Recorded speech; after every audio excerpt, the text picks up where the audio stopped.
This trap starts with d4, d5, c4. Black plays e5, the Albin Countergambit.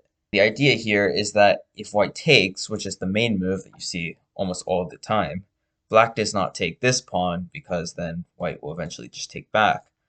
And after the queen trade, which is not at all what black wants, black plays d4. And the idea here is that, like I mentioned, both the bishops are open and the knight can come in and recapture the pawn.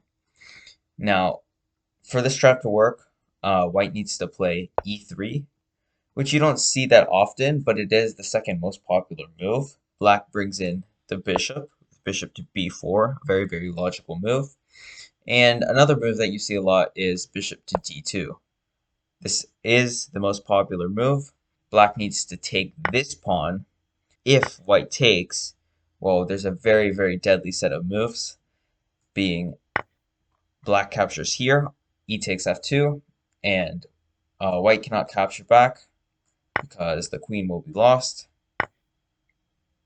Instead, what you see most of the time here is that after bishop takes and takes, rather than taking the pawn, well, white is going to play here, which is the only other option.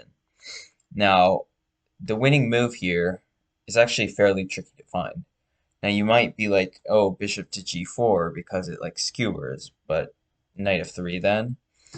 You can also take, but then won't white just trade queens and then take back, and then it's almost equal, if not maybe slightly winning for white.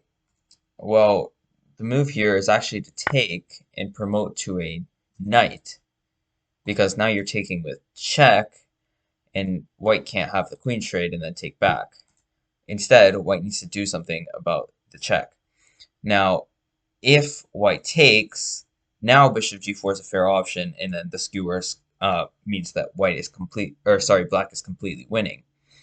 However, if white hasn't resigned already, you usually see a couple of moves.